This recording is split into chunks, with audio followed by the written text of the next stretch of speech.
Mesdames et messieurs, bonsoir. Voici les titres du journal. Le volet social du programme d'action du gouvernement reçoit le soutien de trois partenaires sensibles, le PNUD, l'UNFPA et l'UNICEF.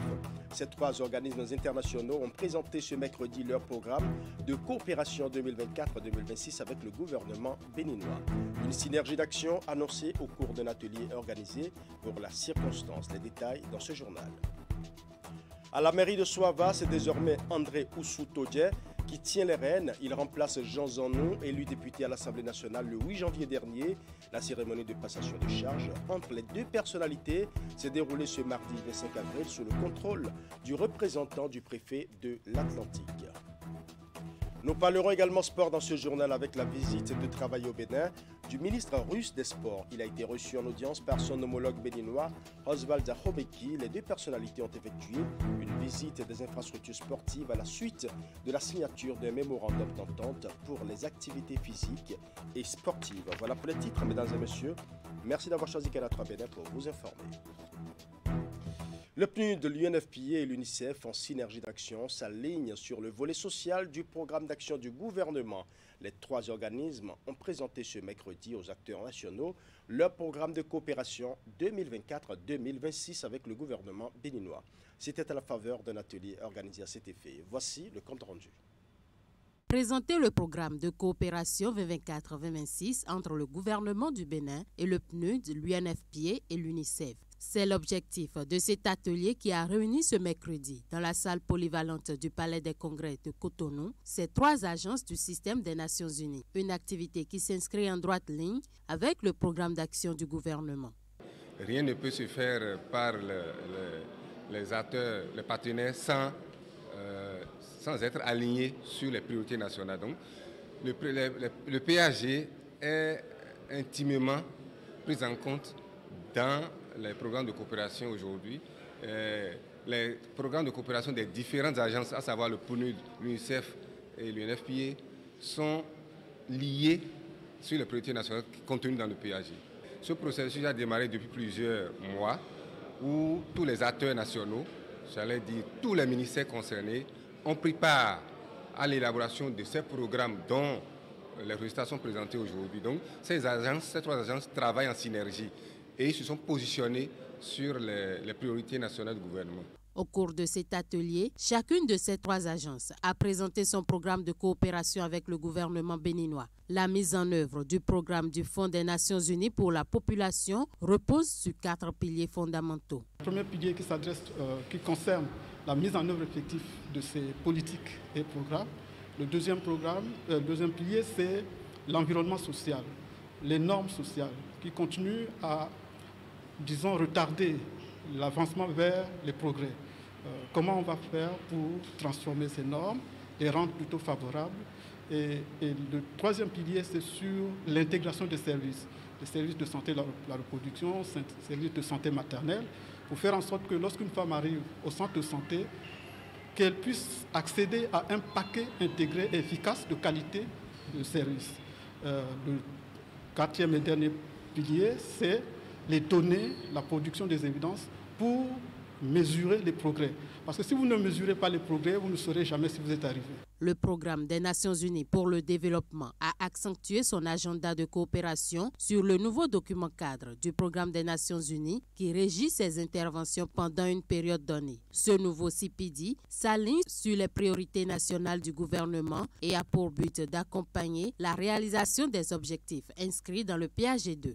La vision de notre CPD, c'est vrai que c'est un peu osé de parler de vision du CPD. C'est une vision qui s'aligne et qui a été co-créée avec le partenaire national, donc avec le gouvernement, dans la perspective de permettre à ce que les populations béninoises d'ici 2026 jouissent de tous les privilèges d'un état de droit, d'une accessibilité à la croissance, qu'ils soient dans un environnement propice, de manière à ce qu'ils puissent également se réaliser pleinement.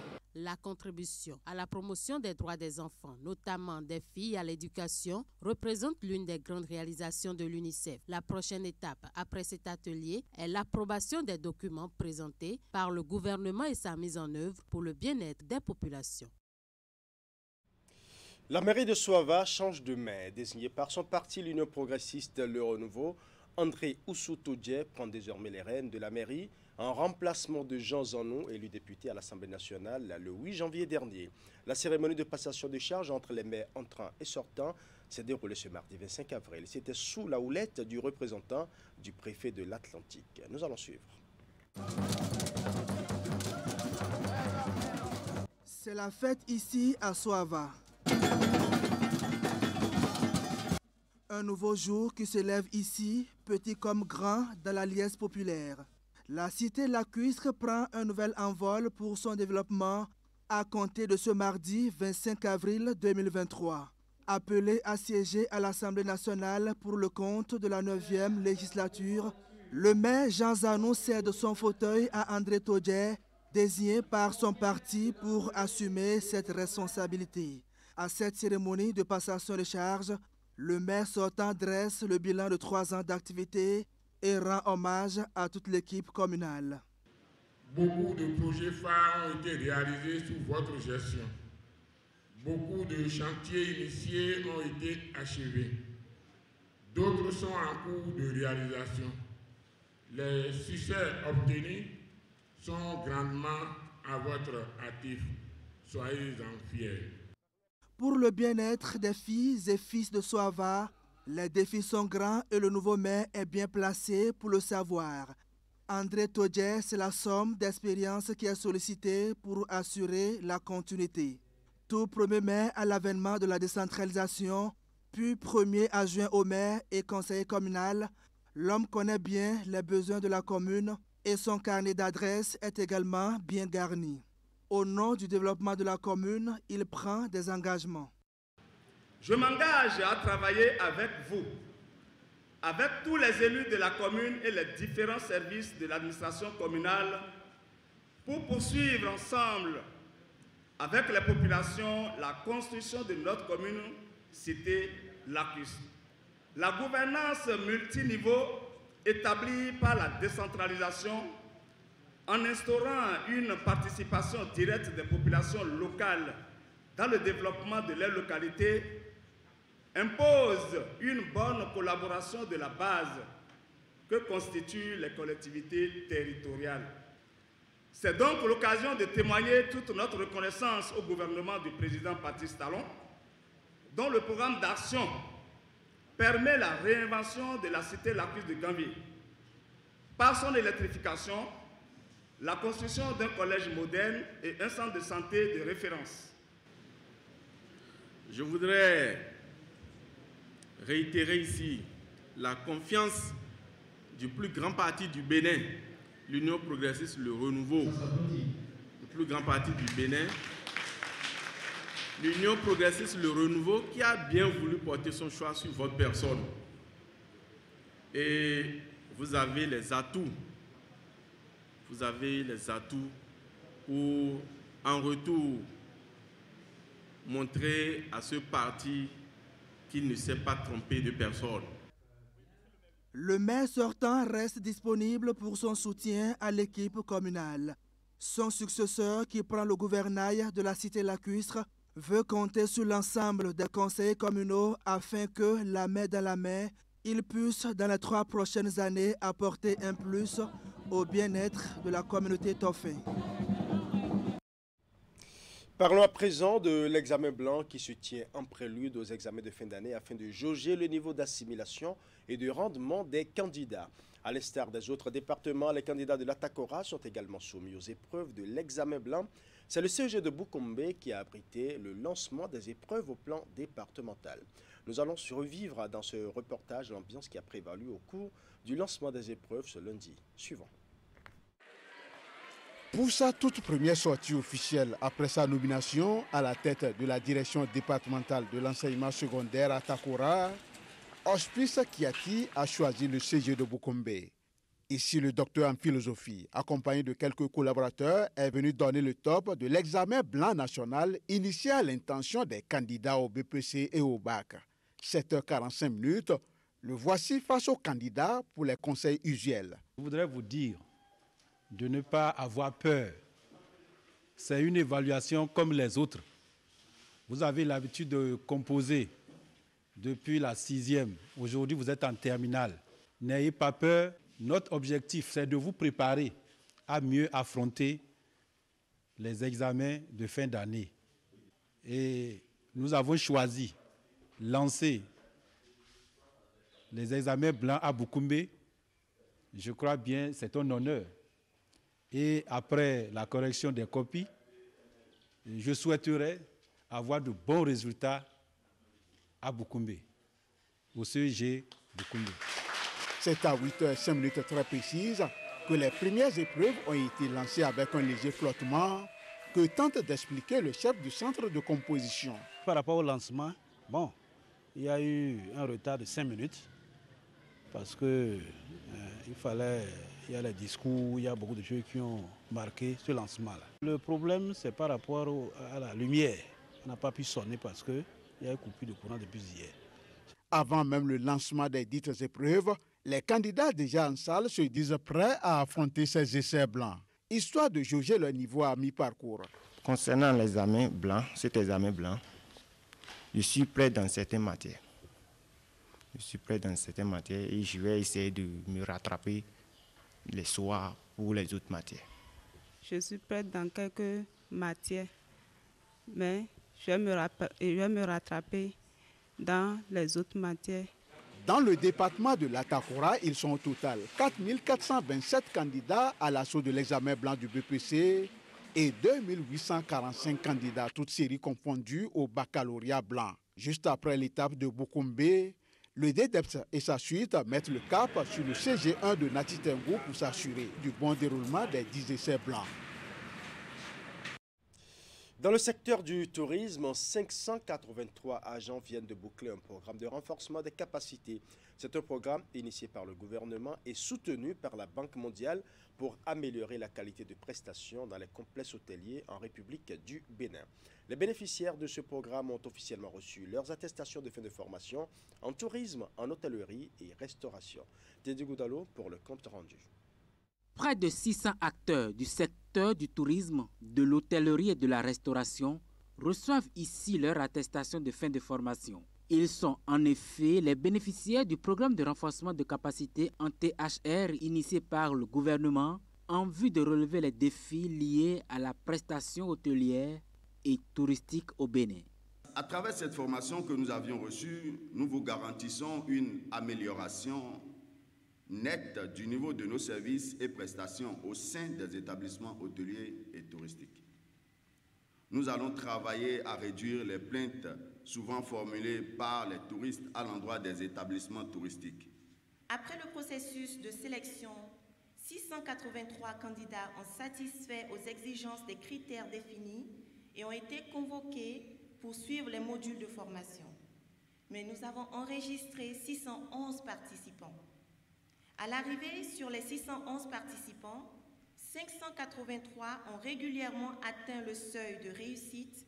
Les récipiendaires ont suivi plusieurs modules de formation qui vont leur permettre de hisser la destination Bénin au rang des meilleurs en Afrique de l'Ouest. C'est d'ailleurs l'ambition du gouvernement de Patrice Talon qui compte faire du tourisme un véritable levier de développement. 4 modules ont été choisis et jugés prioritaires pour le déploiement de ce programme de formation.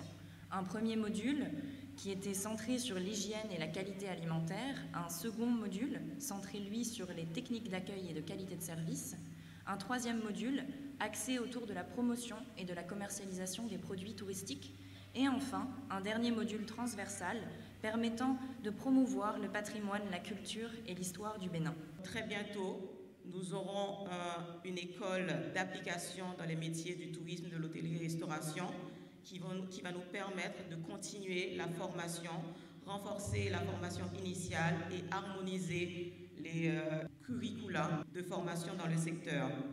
Désormais, vous faites partie intégrante de la chaîne de valeur en tant qu'acteur en contact direct avec les touristes et autres visiteurs, et de ce fait, vous êtes garant de l'image de la destination. Ainsi, voudrais-je vous exhorter à plus de professionnalisme dans votre rôle d'ambassadeur de la destination pour capter et satisfaire les flux touristiques que vont drainer les nouvelles infrastructures en cours dans nos différents pôles touristiques. À l'unanimité, les acteurs des domaines du tourisme, de l'hôtellerie et de la restauration souhaitent la continuité de telles séances de renforcement de capacité au profit d'autres bénéficiaires afin qu'ils se mettent eux aussi au pas.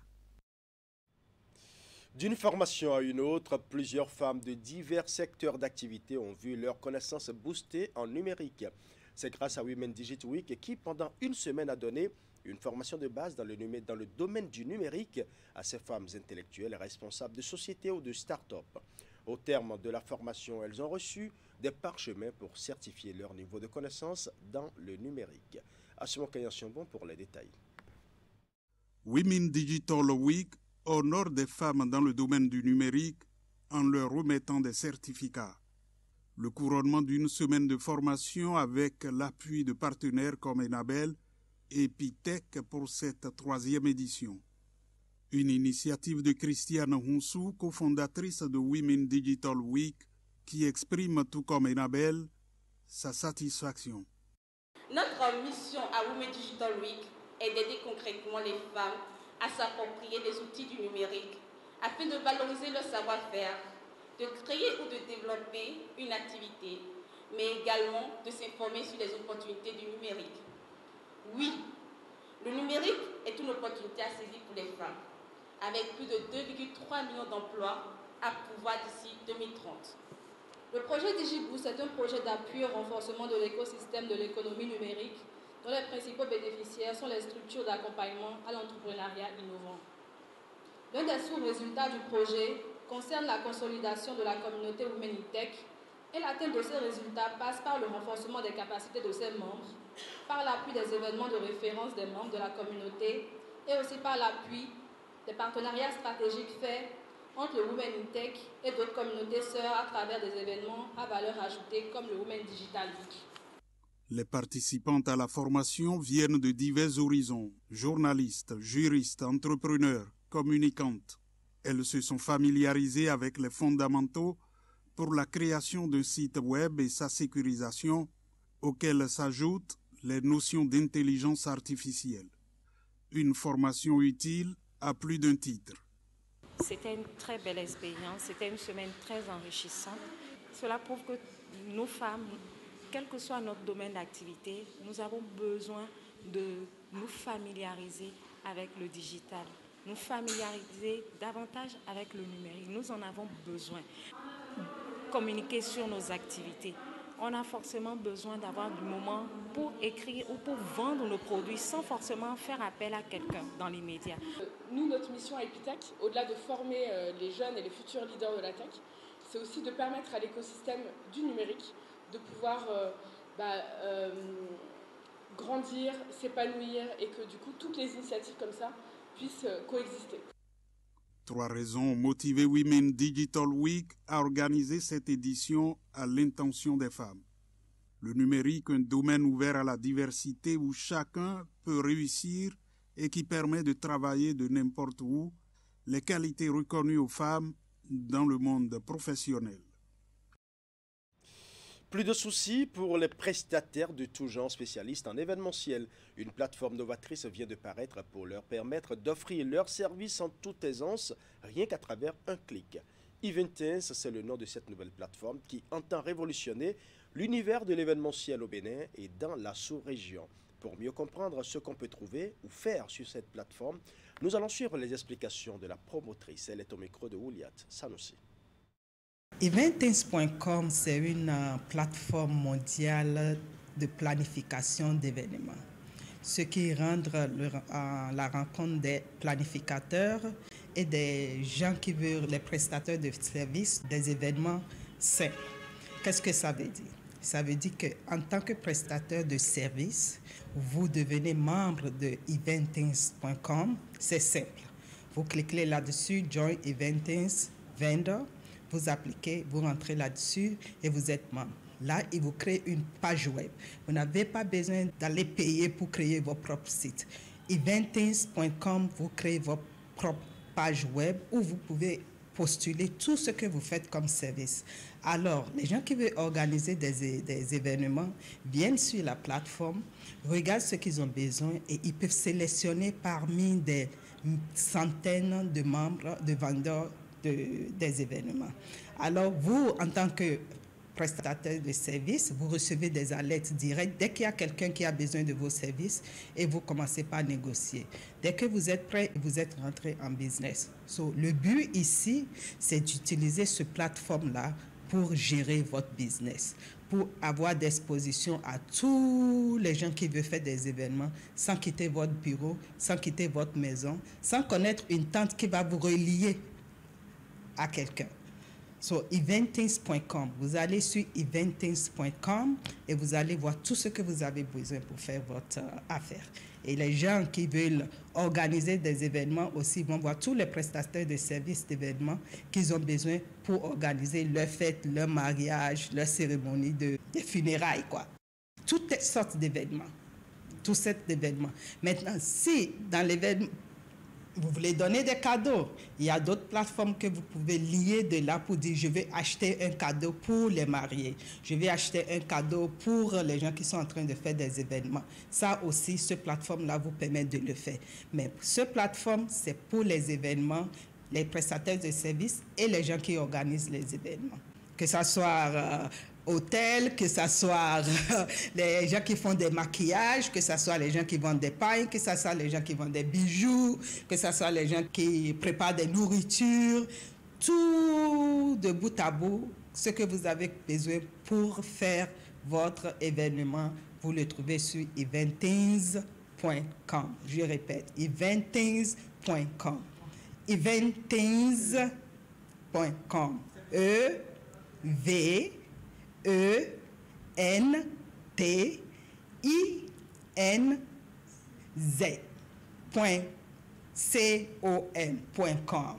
Et vous êtes là. Faites vite, allez vous joindre à eventing.com pour commencer votre affaire dès maintenant. N'attendez pas et multipliez votre revenu. Dès que vous aimez, là, vous pouvez devenir membre officiel. Mais pour le moment, ça ne vous coûte rien pour 3 mois pour essayer eventings.com. Essayez-le gratuitement maintenant avant que c'est trop tard.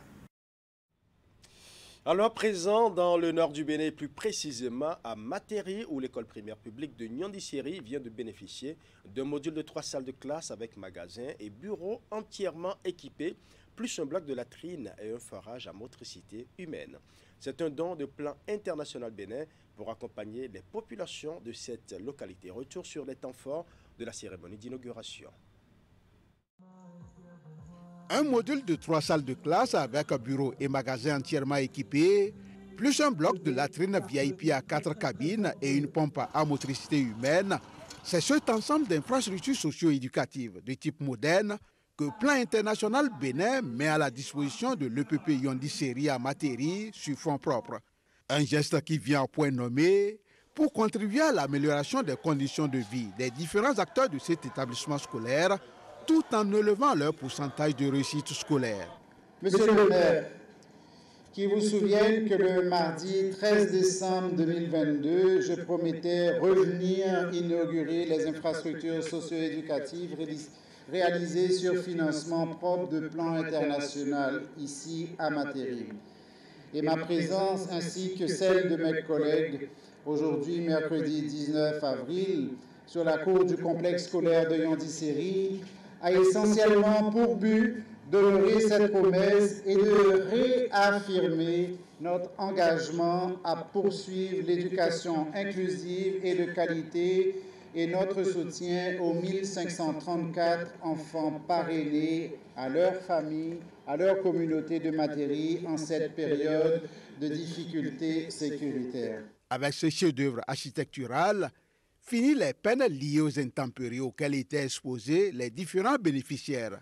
Monsieur le représentant résident du Plan International Bénin, devant cette surprise grandeur nature, je me trouve simplement absorbé et sans mots. Par cet acte de générosité à l'endroit de cette école qui accueille 226 enfants parrainés, dont 196 filles, Plan International Bénin entend ainsi créer des conditions favorables à l'apprentissage tout en réaffirmant son engagement à poursuivre l'éducation inclusive de qualité. Un challenge salué à juste titre par les autorités locales. La construction de ce module vient régler un sérieux problème de manque d'infrastructures scolaires au complexe scolaire Yondi Série, où les apprenants et leurs enseignants de groupe A subissaient des intempéries de la nature. C'est pourquoi je vous dis une fois encore merci. Madame le préfet me charge de dire aux représentants résidents de plan international et tous les cadres qui l'accompagnent, merci infiniment. À quelques kilomètres de Yondi Série, nous voici à l'EPP Meroun, une école qui accueille les enfants réfugiés burkinabés ici également. Plan international Bénin marque son territoire avec un forage d'eau pour desservir aussi bien apprenants que population riveraine. Une note de sport dans ce journal. Le ministre russe des Sports était en visite de travail au Bénin ce 25 avril 2023. Il a été reçu en audience par son homologue béninois, Oswald Homeki.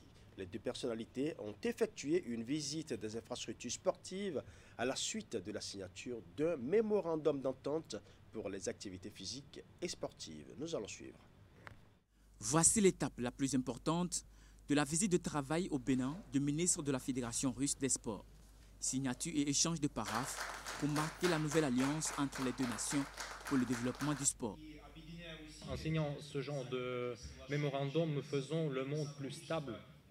En fait, le sport, c'est ce qu'il y a du commun entre les peuples. C'est un moyen des principes de base. C'est le respect de l'histoire, c'est le respect de des traditions. À travers ce mémorandum d'entente pour les activités physiques et sportives, le Bénin bénéficiera de l'expertise russe en matière de formation des formateurs. La collaboration entre les équipes locales et celles de la Russie est également contenue dans les clauses de la nouvelle coopération. Le Bénin est un pays qui est rempli de talents sportifs dans l'ensemble de nos 77 communes et aussi de notre diaspora. Pendant longtemps, nous avons malheureusement manqué de structurer la transformation de ces talents en performances sportives. Et c'est ce travail qui est en cours depuis quelques années maintenant et qui nous a permis de remettre le sport d'abord à l'école, ensuite de réorganiser le sport de masse ainsi que le sport d'élite. La journée de travail, c'est aussi le tête-à-tête entre les deux ministres et la visite des infrastructures. Au stade de l'amitié général Mathieu Kérékou de Cotonou, l'hôte et sa délégation ont parcouru les différents compartiments de l'installation. La pelouse, la salle de conférence et d'autres pièces importantes du stade. La tournée a continué à Grand Popo, où le ministre russe est allé voir les installations de l'un des 22 stades omnisports construits par le gouvernement du Bénin. Voilà, ce sera tout pour ce journal. Merci pour votre aimable attention. Bonne soirée à chacun et à tous.